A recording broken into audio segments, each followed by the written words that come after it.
तो hello everyone, कैसे हैं आप लोग डियर स्टूडेंट्स। आई होप कि बहुत अच्छे होंगे। अब क्रोमेटोग्राफिक पेपर है, उस पर एक लाइन ड्रॉ की है विद पेंसिल, फिर उसी पेंसिल पे इंक का स्पॉट लगा देंगे और ये सॉल्वेंट जो होता है इसे बोलते हैं हम मोबाइल फेज, तो वो अपने आप में मिक्सचर कहलाएंगे। तो ये बात थोड़ी सी बारीक है, हालांकि क्रिस्टलाइजेशन में थोड़ा बहुत इवेपोरेशन होता है। वाटर ये हमने ऐड किया हुआ है, थोड़ा सा शेक किया, फिर इसे क्लैंप लगा के इस स्टैंड पे हैंग करके छोड़ दिया।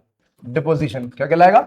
डिपोजिशन। तो डिपोजिशन रिवर्स है मामला। तो जैसे ही यहां पर हीटिंग होती है तो क्या होता है, आपके कैम्फर के पार्टिकल्स जो है, तो ये मैंने बंद कर दिया है, ठीक। ये मैंने कह दिया ऑयल है, तो वाटर जो होगा ना बेटा, पर्टिकुलर वॉल्यूम में किसी भी चीज ने कितना मास ऑक्यूपाई किया हुआ है। आपको पढ़ा रहा हूं क्लास 9th एनसीईआरटी का केमिस्ट्री का पार्ट, जो अब हो गई है नई एनसीईआरटी एक्सप्लोरेशन के नाम से है, ठीक। इसमें हम डिस्कस कर रहे थे चैप्टर नंबर 5, है ना।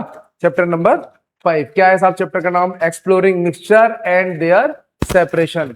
तो इससे पहले वाले वीडियो जिसका लिंक आपको डिस्क्रिप्शन में मिल जाएगा, उनमें हमने बात कर ली है सारी मिक्सचर के बारे में, और साथ ही साथ एक वीडियो में हमने बात की है आपके सेपरेशन के बारे में भी। तो सेपरेशन ऑफ होमोजेनस मिक्सचर किस तरीके से करेंगे, 4 टेक्निक थी उसमें, 4 प्रोसेस थे, वो हमने आप डिस्कस किए इससे प्रीवियस जो हमारा वीडियो था उसमें, ठीक है। और बहुत अच्छे से उसको समझाया है। जिन लोगों ने वो वीडियो नहीं देखा है वो जाके देख लेंगे, उसे समझ लेंगे। और आज हम डिस्कस करने वाले हैं कि सेपरेशन ऑफ हेट्रोजीनियस मिक्सचर हम कैसे करेंगे, ठीक है। सेपरेशन ऑफ हेट्रोजीनियस मिक्सचर हम कैसे करेंगे, ये हम पढ़ने वाले हैं आज। तो सेपरेशन ऑफ हेट्रोजीनियस मिक्सचर में जो तरीके हैं या जो प्रोसेस हैं या टेक्निक्स हैं, जो तरीके इस्तेमाल होते हैं, उसमें जो एनसीईआरटी ने हमें मेंशन किया हुआ है वो दिया हुआ है पेपर क्रोमेटोग्राफी, ठीक है। और फिर आपका 1 बाय 1 हम देखते हुए चलेंगे। कोएगुलेशन है, पेपर क्रोमेटोग्राफी है, ठीक है, सेंट्रीफ्यूगेशन है, ये सारी चीजें हैं जो हमको डिस्कस करनी है। तो बिना किसी देर के शुरू कर देते हैं और आगे बढ़ते हैं, क्योंकि टाइम बहुत कीमती है, आपका भी और हमारा भी। बेवजह की इधर उधर की बातें करने से कोई फायदा नहीं है, जैसा कि लोग करते हैं, तो वो करने की जरूरत नहीं है। काम की बात करते हैं और आगे बढ़ते हैं, ठीक है। हाँ,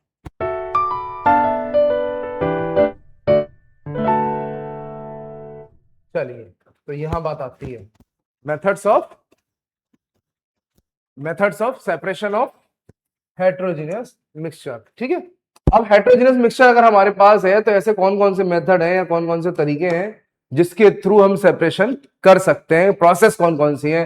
तो एक हमें स्टडी करनी है पेपर क्रोमेटोग्राफी, एक है separation of 2 immiscible liquids bye separating funnel. ये एक तरह से इंस्ट्रूमेंट कह लीजिए, आप एपरेटस कह लीजिए, बेसिकली इंस्ट्रूमेंट तो नहीं, सॉरी, एपरेटस है, ठीक। ग्लास का बना हुआ होता है ये, ठीक। और इसे सेपरेटिंग फनल बोलते हैं। अभी दिखाएंगे इसका डायग्राम जब इसकी बात करेंगे कि कैसा होता है दिखने में। और इसमें हम जो भी लिक्विड है हमारा मिक्सचर, उसको पोर कर देते हैं, ऐड कर देते हैं और उसे शेक करते हैं बहुत अच्छे से। शेक करने के बाद उसे रेस्ट पोजीशन पे हैंग करके छोड़ देते हैं। तो हैंग करने के बाद उसमें सेपरेशन होने लगता है। कैसा होता है, क्या क्या होता है, सब बात करेंगे। सब्लिमेशन, हो सकता है आप में से कुछ लोग जानते हो कि सब्लिमेशन क्या होता है, और हो सकता है बहुत से लोग ना जानते हो, कोई दिक्कत वाली बात नहीं है, सबको बताएंगे क्या होता है। फिर सेंट्रीफ्यूगेशन है, फिर कोएगुलेशन है, ठीक। तो ये 1 2 3 4 5 आपकी प्रोसेस है, टेक्निक्स हैं, जिसके बारे में हमको स्टडी ओवरऑल करना है। तो चलिए पहला शुरू करते हैं फिर बिना किसी देर के। पेपर क्रोमेटोग्राफी क्या है साहब? पेपर क्रोमेटोग्राफी, तो पहले प्रोसेस देख लेते हैं, करते क्या है ये। देखिए, क्रोमेटोग्राफिक पेपर के नाम से एक पेपर आता है, मार्केट में मिलता है ये, ठीक है। अगर ये अवेलेबल नहीं है, ठीक, तो फिल्टर पेपर जो है, फिल्टर पेपर बेटा, है ना, फिल्टर पेपर थोड़ा अच्छी क्वालिटी वाला, बहुत लो ग्रेड का नहीं, वो भी इसमें यूज किया जा सकता है, ठीक है। तो फिल्टर पेपर की एक स्ट्रिप ले लेंगे, एक स्ट्रिप बना लेंगे ऐसी पतली सी, ठीक।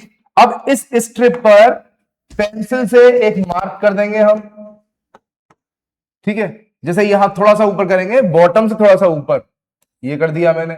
अब जो भी मेरे पास इंक है या कलर्ड सब्सटेंसेस हैं, पेपर क्रोमेटोग्राफी करते क्यों है कि जो भी इंक या कलर्ड कंपोनेंट्स हैं उसमें नंबर ऑफ कंपोनेंट्स कौन कौन से हैं, मतलब जो इंक है आपकी ब्लैक कलर की, ब्लू कलर की, रेड कलर की, जो भी कलर है, ठीक है, या फिर जो कलर्ड सब्सटेंसेस हैं, लाइक फूड कलरेंट होता है, सब जानते हैं बात, ग्रीन कलर का फूड कलरेंट आता है, ऑरेंज कलर का भी आता है, दूसरे कलर के भी आते हैं।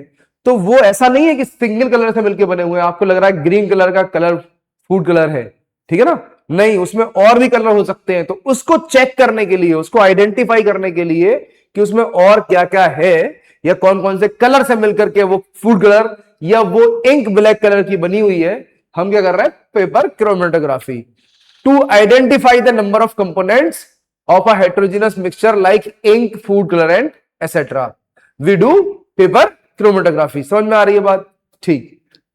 तो ये हमने लाइन ड्रॉ कर देंगे पेंसिल से। अब इस पर जो भी हमारी इंक है, मैं मान लेता हूं ब्लैक कलर की इंक है, उसके लिए आइडेंटिफाई कर रहे हैं, तो उस इंक को किसी भी तरीके से लेकर के, वैसे तो कैपिलरी ट्यूब होती है, लेकिन अगर वो नहीं है तो डायरेक्ट इंक यहां पे हम बना सकते हैं। इस तरीके से इस लाइन पे ड्रॉ कर देना है एक मार्क, ठीक है ना, एक ड्रॉ कर दिया। बिल्कुल वही बोला है इन्होंने। पहले क्या किया आपने, क्रोमेटोग्राफिक पेपर है, उस पर एक लाइन ड्रॉ किया विद पेंसिल, फिर उसी पेंसिल पे इंक का स्पॉट लगा देंगे। इंक का स्पॉट लगाने के बाद एक गिलास जार या बीकर, बीकर भी ले सकते हैं आप, ठीक है, अगर आपके पास बीकर है तो आप बीकर भी ले सकते हो। किसी बीकर में इस तरह से या किसी भी इस टाइप के कंटेनर में थोड़ा सा वाटर आप ऐड करेंगे, इसमें थोड़ा सा वाटर लाइक दिस, ठीक है, बहुत ज्यादा नहीं ऐड करना है, इतना ऐड करना है बस, ठीक। और इस एडेड वाटर में इस पेपर स्ट्रिप को, जिसपे आपने इंक का मार्क किया है, उसको रखना है, ठीक है। लेकिन रखना इस तरीके से है कि ये जो स्पॉट है वो वाटर के लेवल से ऊपर होना चाहिए हमेशा, ठीक। वाटर के लेवल से कहा हो बेटा, ऊपर हो। तो फिर जब मैं इसको रखूंगा तो ये टच तो करेगा बॉटम को इसका, है, ये हो गया। लेकिन जो मेरा इंक का स्पॉट है वो थोड़ा सा वाटर के लेवल से ऊपर रहना चाहिए, ये मैंने आपको बोला, ठीक। तो जब आप लाइन ड्रॉ करें तो बिल्कुल बॉटम पे ना करें, थोड़ा सा ऊपर करें, थोड़ा सा ऊपर, ठीक। तो जब ये हो जाएगा तो उसके बाद इसको इसी सॉल्वेंट में, अब ये सॉल्वेंट यहां पे वाटर है, इस केस में अगर इंक ले रखा है आपने, ठीक है, और इन्होंने एनसीईआरटी में बताया भी है, तो ग्रीन कलर का फूड, ग्रीन फूड कलरेंट जो है आपका, ठीक, उसके लिए अगर आप कर रहे हैं तो वाटर के साथ में थोड़ा सा अमाउंट ऑफ NaCl भी ऐड कर दीजिए आप, ठीक है। तो नंबर ऑफ जो होंगे उसमें कंपोनेंट्स वो दिखा देगा। अब होता क्या है, इसको फिर हम बाहर निकालते हैं, मतलब ऐसे लगा दिया हमने स्टैंड बाय पोजीशन पे, यानी कि रेस्ट पोजीशन पे छोड़ दिया। रेस्ट पोजीशन में जब आप छोड़ दोगे तो आफ्टर सम टाइम आपको देखने को मिलेगा कि साहब यहां कोई कलर आ गया, लाइक मैं कहूं कोई डार्क कलर ही आ जाता है ना, ये स्पॉट्स आ जाता है यहां पर कुछ, ये थोड़ा सा और ऊपर जाते हैं तो कुछ ऐसा कलर मिल जाता है मुझे, और थोड़ा सा और ऊपर की तरफ गया तो ये कोई यही कलर दे दिया इसने, सपोज दैट कि इस तरह के कलर मिल गए। तो इससे ये आइडेंटिफाई हुआ कि ये इंक जो है ये क्या है, it's a combination of these 3 colour. समझ गए आप, कॉम्बिनेशन ऑफ दीज 3 कलर, अगर मैं इसकी बात कर रहा हूं तब, ठीक। तो इंक में हमें आइडेंटिफाई हो जाता है 3 कंपोनेंट है। अब ये काम कैसे करता है, प्रिंसिपल क्या है, ऐसा कैसे हो गया सर कि इंक के अपने कंपोनेंट निकल के चले गए? तो मैं आपको याद दिलाऊं, आपने देखा होगा किसी वेट पेपर पर, गीले पेपर पर जब आप एक इंक की ड्रॉप गिराते हैं तो वो स्प्रेड आउट करती है, फैलती है, ठीक। तो वो फैलती क्यों है,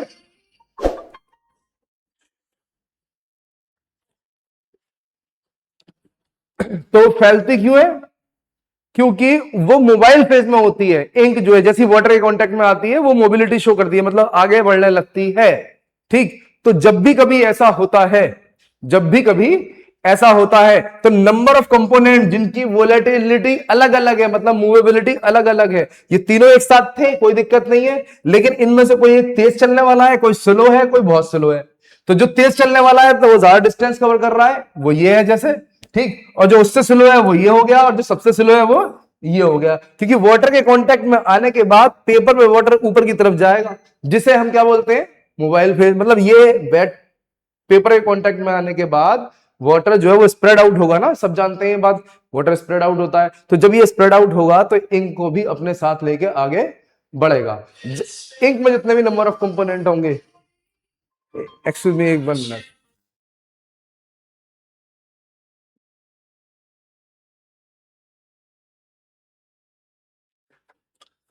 हाँ। तो बात ये चल रही थी कि एक्चुअली वो कॉल आ गया उधर, तो इस वजह से थोड़ा सा, है ना, वो भी जरूरी था कॉल।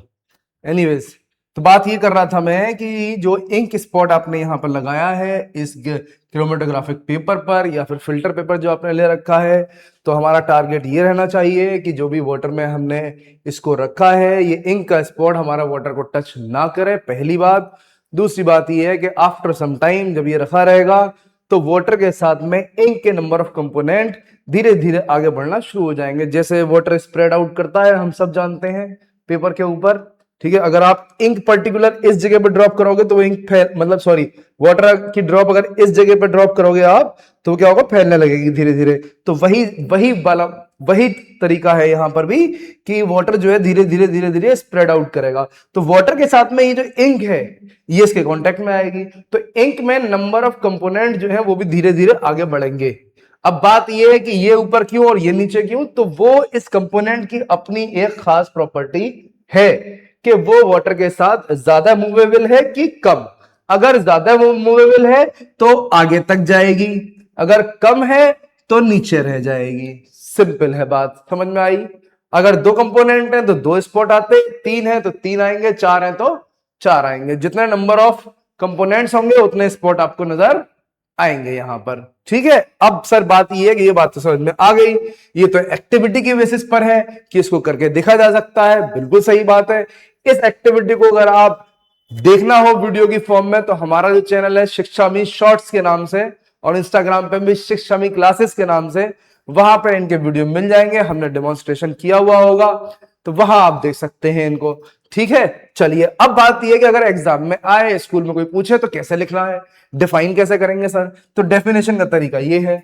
देखिए डेफिनेशन का तरीका ये है, डेफिनेशन ऑफ पेपर क्रोमेटोग्राफी। क्या कह रहे हैं साहब, ये paper chromatography is a method for identifying mixture of liquid substances. कोई भी लिक्विड सब्सटेंस है, ठीक है ना, उसके अंदर पाए जाने वाले नंबर ऑफ कंपोनेंट्स, लेकिन जो मिक्सचर है वो कैसा होना चाहिए, हेट्रोजिनस, ठीक है, based on how they move through a solvent. ठीक, अब वो सॉल्वेंट के थ्रू कैसे आगे बढ़ रहे हैं इस बात पर डिपेंड करता है, ठीक है। और ये सॉल्वेंट जो होता है इसे बोलते हैं हम मोबाइल फेज। इसको याद रखो ना रखो तो भी कोई प्रॉब्लम नहीं है। मोबाइल यहां पर मोबिलिटी से है, मूवमेंट से है, ठीक है। यहां मोबाइल का मतलब एक तरह से ये समझेंगे आप मूवमेंट से है, ठीक है। तो सॉल्वेंट जो है वही मूव करेगा और फिर उसके साथ में इट यूजेस अ स्ट्रिप और sheet of paper as the stationary phase.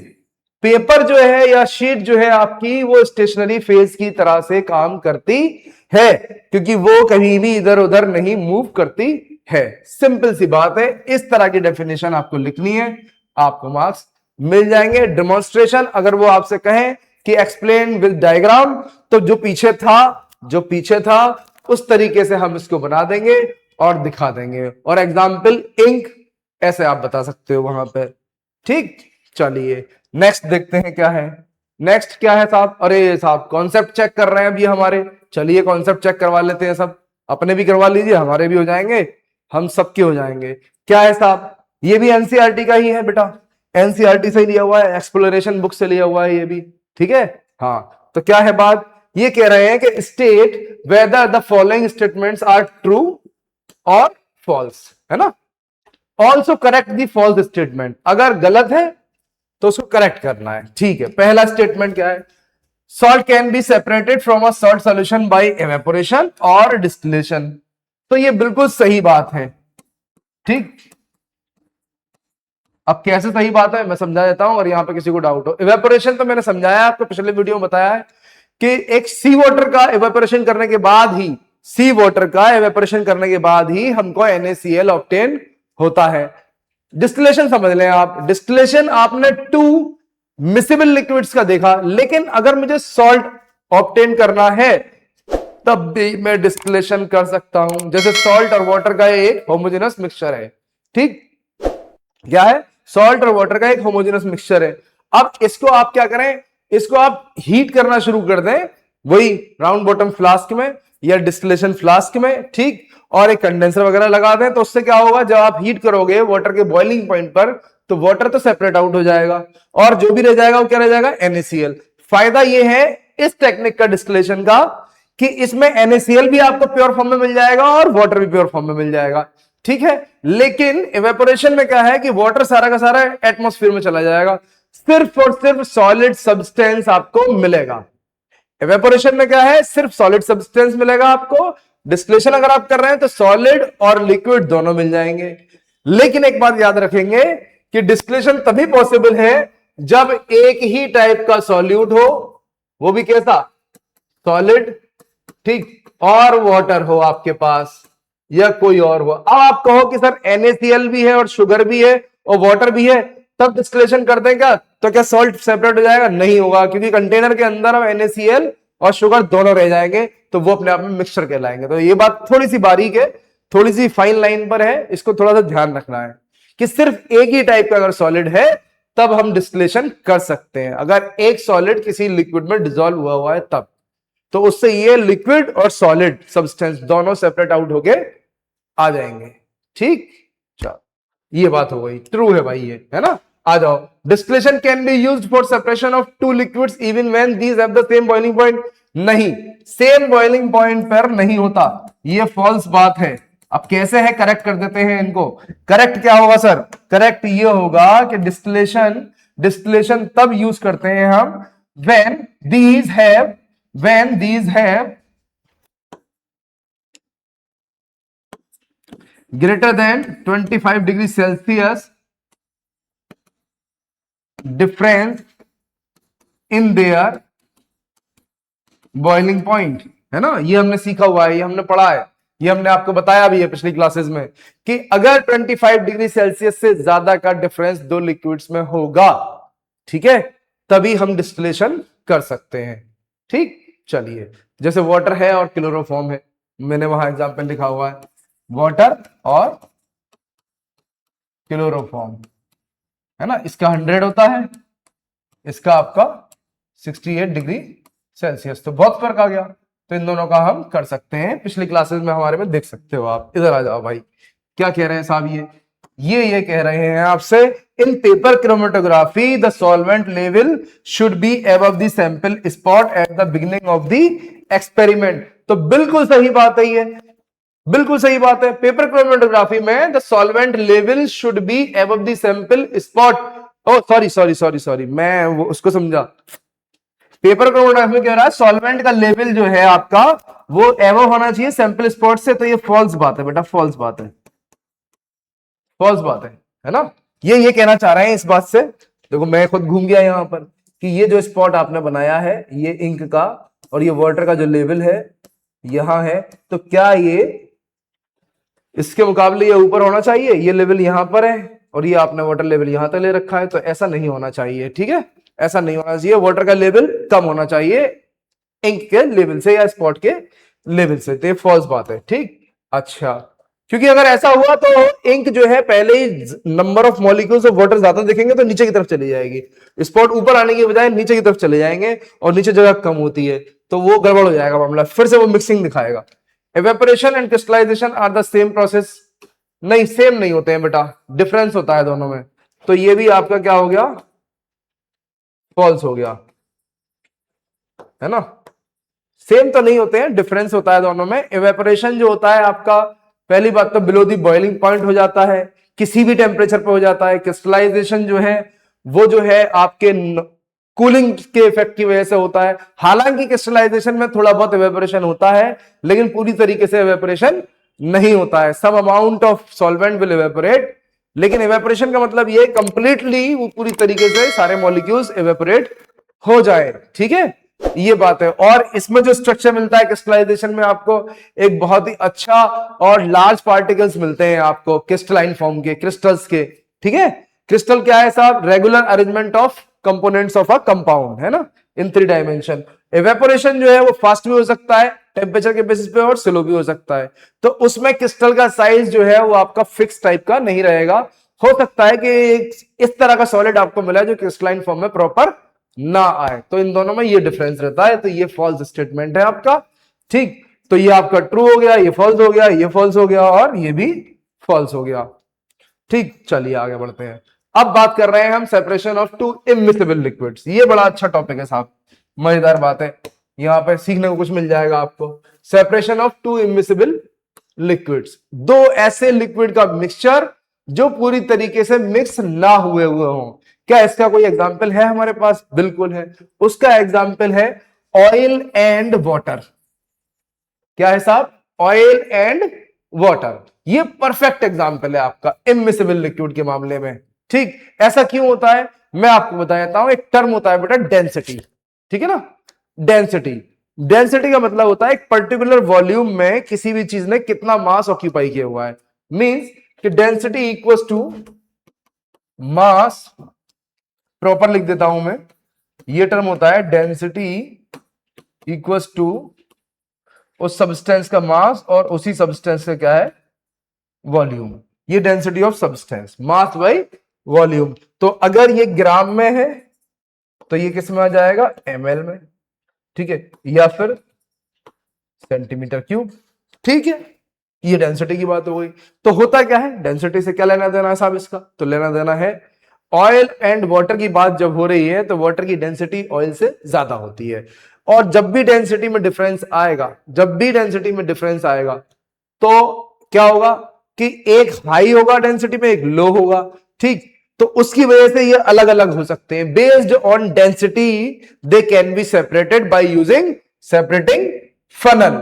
समझ में आ रही है बात? याद रखना, सेपरेटिंग फनल जो है वो किस प्रिंसिपल पे काम करती है या किस पे काम करती है या किस बेसिस पे सेपरेशन करती है? तो वो करती है based on density difference between the two liquids. दो लिक्विड के बीच में अगर डेंसिटी का डिफरेंस है तो सेपरेटिंग फनल यूज करके हम सेपरेशन कर सकते हैं। बहुत अच्छी बात। ठीक, आगे क्या है? They do not mix together when combined, ये इन्होंने कहा।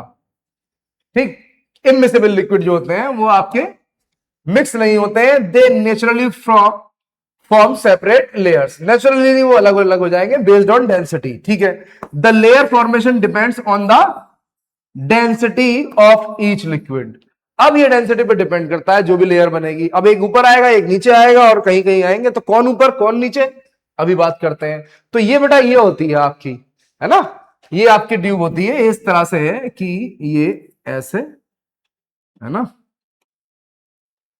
और ऐसे इस तरह गिलास की बनी होती है। एक कॉर्क है, इसको ओपन और क्लोज करने का, यहां से ओपन और क्लोज कर देंगे आप, लिक्विड नीचे आएगा। जैसे आपके घर में टैब होता है उसी तरह का है यहां पर। अब इसमें ऊपर से ये इसका ये है और एक इसका कैप आता है जो इसको क्लोज कर देता है। ठीक, तो यहां से हम इंसर्ट कर देंगे ऑयल प्लस, है ना, वाटर। ये हमने ऐड किया हुआ है, थोड़ा सा शेक किया, फिर इसे क्लैंप लगा के इस स्टैंड पे हैंग करके छोड़ दिया। ठीक, नीचे हमने एक कॉनिकल फ्लास्क या बीकर कुछ भी रख सकते हैं। ठीक है, ये ग्लास स्टॉपर देखो बोल रहा है यहाँ पे, ये ग्लास का स्टॉपर है जो उसके ऊपर लगाया जाता है। ठीक, लेकिन जब ऐसे हैंग करेंगे आप तो स्टॉपर हटा लेंगे, जब शेक करेंगे तब स्टॉपर लगा के ऐसे शेक करना होता है। ठीक है, ये हमने लगा दिया तो कुछ टाइम के बाद में अपने आप ऑटोमेटिक ये लेयर फॉर्म अलग अलग हो जाएंगे, ऑयल अलग हो जाएगा और वाटर अलग हो जाएगा। तो इसमें जो विजिबिलिटी यहां दिखाई गई है एनसीईआरटी की बुक में, इन्होंने कहा है कि मस्टर्ड ऑयल ऊपर है। ठीक है, क्या है बेटा? मस्टर्ड ऑयल ऊपर है ना, और क्या है? वाटर आपका नीचे है। तो ऐसा क्यों है? वाटर ऊपर क्यों नहीं है, मस्टर्ड ऑयल नीचे क्यों नहीं है? तो यहां याद रखना ये बात कि density of water is greater than density of oil. समझ में आई बात? ये याद रखना कि वाटर की डेंसिटी ऑयल की डेंसिटी से ज्यादा होती है। इसी वजह से क्या होगा, जिसकी डेंसिटी ज्यादा वो नीचे की तरफ आएगा। हाईली डेंस चीजें ग्रेविटेशनल पुल की वजह से नीचे की तरफ आती हैं। तो डेंसिटी में डिफरेंस होने की वजह से जो हैवी होगी चीज वो नीचे, मतलब जिसकी डेंसिटी ज्यादा वो चीज नीचे, और जिसकी डेंसिटी कम वो चीज ऊपर। क्लियर है बात? समझ में आ गई बात? डेंसिटी के डिफरेंस पे काम करता है सेपरेटिंग फनल आपका, टू इमिसिबल लिक्विड्स के लिए यूज किया जाता है। डेंसिटी में डिफरेंस होगा तभी सेपरेशन पॉसिबल है, और जिसकी डेंसिटी ज्यादा होगी वो बॉटम की तरफ होगा, इस सेपरेटिंग फनल के अंदर नीचे की तरफ होगा, है ना, और जिसकी डेंसिटी कम होगी वो ऊपर, और इससे भी कम किसी की हो तो वो और ऊपर आ जाएगा। 3 4 5 लेयर बन सकती हैं, पॉसिबल है, बशर्ते कि वो डेंसिटी सबकी अलग अलग हो। क्लियर है बात? अच्छा, अब आगे क्या है सर? आगे ये है कि व्हाट इफ, क्या हो अगर, क्या हो अगर, है ना, तो क्या हो साहब? इन्होंने कहा है कि to immiscible liquids of the same density है ना, सेम डेंसिटी के हो और दोनों कैसे हो, इमिसिबल हो, और उन दोनों को मिक्स कर दिया जाए in a separating funnel, how will the layers form? No layers will form, no layer will form. समझ गए? इसका आंसर ये है कि इसकी कोई लेयर नहीं बनेगी, ठीक, because both have same density and in separating funnel the layers form due to the difference in the density of liquids, ठीक। तो इस वजह से यहां पर कोई भी आपकी लेयर फॉर्म नहीं होगी, इमिसिबल रहेंगे। हाँ, ये बात बिल्कुल सही है। वो कैसे रहेंगे सर, थोड़ा सा बता दीजिए। तो वो ऐसे समझो आप कि सेपरेटिंग फनल में जो ये है,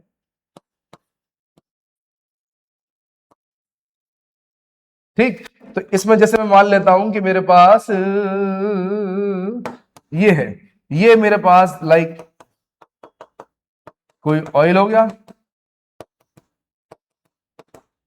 ठीक, इस कंटेनर को क्लोज तो हमने किया ही नहीं, ये क्लोजिंग हो गई, ठीक, तो ये मैंने बंद कर दिया है, ठीक, ये मैंने कह दिया ऑयल है, तो वाटर जो होगा ना बेटा, वाटर वो भी इसके साथ रहेगा, समझे? ये बीच बीच में कहीं कहीं कहीं कहीं कहीं कहीं कहीं कहीं बबल्स की फॉर्म में ऐसे आ जाएगा, समझे आप? बबल्स की फॉर्म में, हल्के हल्के बबल्स की फॉर्म में, और ये आपको महसूस होगा कि ये बीच बीच में कहीं ना कहीं कुछ ना कुछ है, ठीक है? सेपरेटिंग लेयर नहीं आएगी, ये इस तरह से ही रहेगा, ठीक है। चलिए आगे बढ़ते हैं, देखते हैं और क्या हो सकता है सर। और क्या है साथ प्रोसेस? अगला प्रोसेस है आपके पास सब्लिमेशन, है ना, जैसा कि हमारी बात चल रही है उस हिसाब से सब्लिमेशन क्या होता है, पहले डेफिनेशन देख लो और नोट कर लो, बहुत इंपॉर्टेंट चीज है, ये पूछते हैं एग्जाम में आपके स्कूल वगैरह में भी, और आगे चल के कॉम्पिटिशन एग्जाम जो होते हैं उसमें भी ये लोग पूछते हैं, कॉम्पिटिशन वगैरह में भी पूछते हैं, ये एक इंपॉर्टेंट बात है। ये क्या है साहब? डेफिनेशन बता रहा हूं पहले मैं सब्लिमेशन की, है ना। कह रहा है कि sublimation is a process in which a solid on heating, क्या कह रहे हैं? Sublimation is a process in which a solid on heating. अब तुम जानते हो कि सॉलिड को जब गर्म करते हैं तो लिक्विड में आता है, लेकिन ये कहेगा sublimation is a process in which a solid on heating changes directly from the solid state to the gaseous state without passing through the liquid state, liquid state में आए बिना ये सीधा सॉलिड स्टेट में चला जाता, सॉरी गैसियस स्टेट में चला जाता है। ये सॉलिड जनरली हम जानते हैं किसी भी सॉलिड को गर्म करते हैं तो पहले मेल्ट होगा, उसके बाद और गर्म करते जाएंगे तब जाके वो गैस में कन्वर्ट होगा। ये कह रहे हैं कि एक ऐसा सब्सटेंस, है ना, या फिर एक ऐसी प्रोसेस जिसमें किसी भी सब्सटेंस को अगर मैं गर्म कर रहा हूं, है ना, गर्म कर रहा हूं, तो वो सीधा गैस में कन्वर्ट हो जा रहा है बिना बीच में लिक्विड फॉर्म में आए हुए, ठीक है। इस प्रोसेस को उन्होंने क्या बोला? सब्लिमेशन। लेकिन एक बात याद रखना कि जब रिवर्स होगा मामला, है ना, जब रिवर्स होगा मामला कि ऑन कूलिंग, है ना, अ गैसियस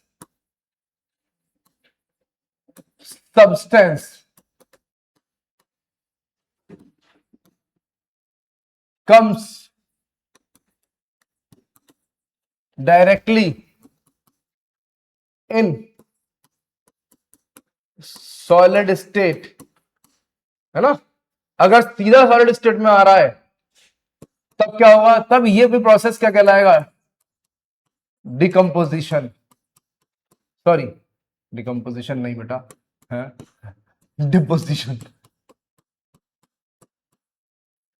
डिपोजिशन क्या कहलाएगा? डिपोजिशन। तो डिपोजिशन रिवर्स है मामला, मतलब मैं इन शॉर्ट आपसे कहूं तो मैं ऐसा कह सकता हूं कि बात कुछ ऐसे है कि अगर एक सॉलिड सीधा गैस में कन्वर्ट हो रहा है तो ये प्रोसेस है सब्लिमेशन, लेकिन अगर गैस सीधा सॉलिड में कन्वर्ट हो रही है तो ये कहला रहा है क्या बेटा? हाँ, डिपोजिशन, ठीक है। ये वर्ड भी एनसीईआरटी में दे रखा है, ऐसी कोई बात नहीं है, ठीक है। तो अगर गैस से सीधा सॉलिड में कन्वर्ट हो रहा है बाय कूलिंग तो ये डिपोजिशन कहलाएगा, ठीक है। बात समझ में आ गई? वापस चलते हैं अपनी बात पर, ठीक। तो क्या बात समझ में आ गई वहां पे कि सॉलिड से बना गैस तो सब्लिमेशन है, और गैस से बना डायरेक्ट सॉलिड तो क्या है? डिपोजिशन है। ठीक है बात। की कंपोनेंट्स ऑफ दी सेटअप क्या है साहब? ये जो सेटअप हम बना रहे हैं, जो भी बात कर रहे हैं, ये कह रहे हैं कि करेंगे कैसे? ये बात हो रही है, एक मिक्सचर है हमारे पास सपोज, है ना? किसका है साहब? उन्होंने कहा मिक्सचर है कपूर और सैंड का। अच्छा एक बात रह गई यहां पर, इसके एग्जांपल बता देता हूं कि ऐसे कौन कौन से सब्सटेंसेस हैं जो ये काम कर सकते हैं। मतलब हर सॉलिड डायरेक्टली गैस में तो कन्वर्ट नहीं हो सकता, ये बात तय है। ठीक, कुछ ही सब्सटेंसेस हैं जो ये काम कर सकते हैं, और जो ये काम कर सकते हैं, सब्लिमेशन का प्रोसेस कर सकते हैं, उनको हम बोलते हैं बेटा, आगे वाली स्लाइड पे लिख देते हैं, जो सॉलिड से सीधा गैस में कन्वर्ट हो सकते हैं सब्लिमेशन प्रोसेस के थ्रू, उनको हम बोलते हैं सबलाइम, है ना, सब्सटेंसेस। इसके एग्जाम्पल क्या है साहब? ये कौन कौन सी चीजें हैं जो ऐसा कर सकती हैं, बता दीजिए। तो मैं आपको बता देता हूं। एक होता है कैम्फर, मतलब कपूर के नाम से जो आपने घर में सुन रखा होगा, है ना। एक होता है इसमें अमोनियम क्लोराइड, नौसादर के नाम से मिलता है पंसारी की दुकान पे बेटा, अमोनियम क्लोराइड। ठीक, अमोनियम क्लोराइड के बाद आप ले लो नेप्थलीन बॉल्स। ये नेप्थलीन बॉल्स सब जानते हैं, मॉल वगैरह के वॉशरूम वगैरह में, है ना, यूज की जाती है। ठीक, वॉश बेसिन जो होता है उसमें डाल देते हैं, बॉल्स होती है व्हाइट कलर की छोटी छोटी, और घर वगैरह में ये इंसेक्ट्स को भगाने के लिए यूज की जाती है। क्योंकि ये क्या होता है, सॉलिड बॉल्स होती है, डायरेक्ट गैस में कन्वर्ट होता है कंपाउंड, ये वाला नेप्थलीन, और इसके पास एक पर्टिकुलर खास तरह की एक स्मेल होती है, वो स्मेल इंसेक्ट्स को पसंद नहीं होती है, तो इसी वजह से इंसेक्ट्स उस जगह नहीं आएंगे। तो घर में जब, अब तो बहुत कम यूज होती है, लेकिन पहले बहुत यूज होता था, अब मुझे पता नहीं इतना यूज करते हैं लोग, नहीं करते हैं। लेकिन जो गर्म कपड़े होते हैं, क्योंकि वो बहुत सर्टेन टाइम के लिए निकलते हैं, गर्मियां और बरसात मिला के टाइम ये ज्यादा लंबा होता है जिसमें गर्म कपड़े नहीं पहने जाते हैं, तो गर्म कपड़े जहां रखे जाते हैं, सेफ में, अलमारी में, कबर्ड में, जो भी आप बोलते हो, है ना, तो उसमें नेप्थलीन बॉल्स पास में रख दी जाती हैं ताकि इंसेक्ट्स वगैरह ना आए। और कुछ इंसेक्ट्स ऐसे होते हैं जो कपड़ों को खा लेते हैं, मतलब बाइट कर लेते हैं, तो उससे वो कपड़ा खराब हो जाएगा आपका। है फैंसी कपड़ा है, आपने बड़ी पसंद की चीज लेकर आए हो ढूंढ ढांड के कहीं से, और वो खराब हो जाए, कितने दुख की बात होती है ना। मेरी शर्ट खराब हो गई, मेरी पैंट खराब हो गई, मेरी जैकेट खराब हो गई। जैकेट का तो दुख अलग ही है, आजकल बच्चे जो है जैकेट ज्यादा पसंद करते हैं। एनीवेज, नेप्थलीन बॉल्स हो गई, camphor, ammonium chloride, naphthalene balls, है ना। चलिए, और क्या है सर? और ये है बेटा एक आयोडीन, है ना। एक और होता है, इसको बोलते हैं ड्राई आइस। ड्राई आइस का मतलब सॉलिड फॉर्म में कार्बन डाइऑक्साइड होती है बेटा, सॉलिड कार्बन डाइऑक्साइड गैस। तो ये ऐसी चीजें हैं कि अगर मैं इनको गर्म करूं तो ये सीधा गैस में कन्वर्ट हो जाती हैं। ठीक, अब एक ऐसा सॉलिड जो सीधा गैस में कन्वर्ट हो जाता हो, उसको तो बहुत आसान है सेपरेट करना। कैसे है आसान, देखते हैं। अब इनमें से कोई भी चीज हो और उसके साथ दूसरा कोई भी सॉलिड हो, लाइक सैंड पार्टिकल्स हो, अमोनियम क्लोराइड हो, शुगर हो, तो उसमें से इसको अलग किया जा सकता है, वो वहीं रह जाएगा। कैसे कर रहे हैं वो इन्होंने बताया कि ऐसे कर रहे हैं। इन्होंने लिया एक चाइना डिश कंटेनर, यानी कि ये जो प्याली है ना, एक प्याला है, चाइना डिश है, चाइना डिश बोलते हैं इसे, है ना, चाइना डिश कंटेनर है ये। मिक्सचर ऑफ कैम्फर और सैंड यहां पर इन्होंने रख दिया, मतलब इसके अंदर क्या है, एक तरह से सैंड प्लस कैम्फर इसके अंदर मौजूद है। ठीक है, सैंड और कैम्फर दोनों मौजूद है। अब इसके ऊपर उन्होंने क्या किया, गिलास की एक फनल लगा दी। फनल कैसी होती है देखने में साहब, वो ऐसी होती है ना। और ना जानते हो तो फिर से वही वाली बात मैं दोहराऊंगा तो बुरा लगेगा, हो सकता है अच्छा भी लगे किसी किसी को, कि हमारे YouTube शॉर्ट्स वाले चैनल पे जाइए आप, है शिक्षा मी शॉर्ट्स के नाम से, वहां पर दिखाया है हमने, फिल्टर पेपर भी लगाया है इसमें। ये आपकी ट्यूब रहेगी, इस तरह की रहेगी, है ना, गिलास की बनी हुई होती है। तो ये गिलास की ट्यूब बेसिकली इन्होंने उल्टी करके लगा दी है, लेकिन लास्ट में यहां पर क्या कर दिया है, कॉटन फिल कर दिया है, लिखा हुआ है कॉटन फिल कर दिया टॉप पर, है ना, बेसिकली इस बॉटम वाले हिस्से पर, और उल्टा करके उसको ढक के रख दिया है इसके ऊपर, क्योंकि वो इस तरह का होगा शेप, है ना। तो ये कवर हो जाएगा। कवर होने का मतलब ये चारों तरफ से कवर हो जाएगा, किसी भी तरह की गैस अंदर नहीं जा सकती और कोई भी फ्यूम्स अंदर से बाहर नहीं आ सकती, और ऊपर हमने लगा दी कॉटन। ठीक, अब जब कॉटन लग गई तो इसको हमने किया, हीट करना शुरू कर दिया। बाकी ये सब लिखा हुआ है, बर्नर है ये ट्राइपॉड स्टैंड बोलते हैं इसको, ये वायर गॉज बोलते हैं इसको, यहाँ पर रखी हुई है, ये हीट ट्रांसफर करेगी, धीरे धीरे स्लो हीटिंग होने लगेगी। तो जैसे ही यहाँ पर हीटिंग होती है तो क्या होता है, आपके कैम्फर के पार्टिकल्स जो है, आपके कैम्फर के पार्टिकल जो है वो फॉर्म होने लगते हैं, गैसियस फॉर्म में जाने लगते हैं और यहाँ पर सरफेस पर टकराएंगे, है ना, यहां से जाएंगे तो यहाँ यहाँ यहाँ यहाँ यहाँ यहाँ यहाँ यहाँ ये ऊपर टकराएंगे। अब क्यों टकराएंगे, यहां पर टेम्परेचर बेटा कैसा है इस फनल का, कम है, यहां पर टेम्परेचर कैसा है, गर्माहट ज्यादा है, यहां हीटिंग ज्यादा हो रही है क्योंकि डायरेक्ट कॉन्टेक्ट में, ऊपर थोड़ा सा ठंडा होगा, तो जैसे ही थोड़ा सा कम टेम्परेचर होगा वो क्या होगा, फिर कंडेंस कर जाएगा, कूलिंग हो जाएगी उसकी, तो फिर क्या होगा, डिपोजिशन हो जाएगा, गैसियस फॉर्म में गया और यहां टकराया और फिर यहां पर सॉलिड फॉर्म में आ गया, तो ये जाके स्टिक कर जाएगा, ग्लास की रोड पे जाके ऐसे चिपके रहेंगे ड्यू टू एडेसिव फोर्स, है ना। हाँ, तो ये जाके उस पर चिपक जाएंगे, मतलब एक फोर्स ऑफ अट्रैक्शन काम करता है, उसे छोड़ो तुम, यहां पर जाके ये आ जाएंगे, ठीक। तो जब ऐसे बहुत सारा धीरे धीरे कैम्फर आने लगेगा और इकट्ठा हो जाएगा, फिर एक टाइम वो आएगा कैम्फर आना बंद हो जाएगा और आपको सैंड पार्टिकल नजर आएंगे नीचे, बस इसको हटाएंगे, कॉटन अलग करेंगे, किसी भी स्पैचुला वगैरह से, किसी भी चम्मच स्पून से उसको ऐसे ऐसे करके निकाल लेंगे, ठीक। तो ये आपका सब्लिमेशन का प्रोसेस है जिससे हम सबलाइम सब्सटेंस को प्योर फॉर्म में सेपरेट करके ला सकते हैं, ठीक है, और प्रोसेस इस तरह से है। तो बाकी चीजें इन्होंने लिखी हुई है, मैंने भी लिखी हुई है साथ, ठीक है, तो ये बता दिया मैंने आपको। अब क्या है नेक्स्ट क्या है साहब, नेक्स्ट ये पॉज एंड पॉन्डर, ठीक, कॉन्सेप्चुअल रिव्यू है आपका, ये हम देखेंगे नेक्स्ट क्लास में, और नेक्स्ट क्लास में इसके बाद हम बात करेंगे आपका सेंट्रीफ्यूगेशन की, मैं आपको बता दूं, और बात करेंगे कोएगुलेशन की, और बात करेंगे हम क्या, पॉज एंड पॉन्डर जो अगले क्वेश्चन है उनकी, ठीक। और उसके बाद जो एनसीईआरटी की एक्सरसाइज है उसका भी डिस्कशन हम लोग करेंगे, ठीक, पूरी एनसीईआरटी की एक्सरसाइज जो है आपकी इस चैप्टर की, उसका भी हम डिस्कशन करेंगे। तो आज के लिए इतना ही रखते हैं, ठीक है। हाँ, हम वीडियो थोड़ा सा शॉर्ट बनाते हैं, कोई दिक्कत वाली बात नहीं है, आराम से आपको पढ़ना है, सब चीजें समझनी है, कोई भी चीज ऐसी नहीं है जो आपकी छूटेगी, सब कुछ कवर कराया जाएगा, ये हमने पहले भी आपसे कहा था। तो हमारे साथ आप बने रहिए और बहुत अच्छे से रहिए, खुश रहिए, खाते पीते रहिए और पढ़ाई करते रहिए, ठीक है। तो तब तक के लिए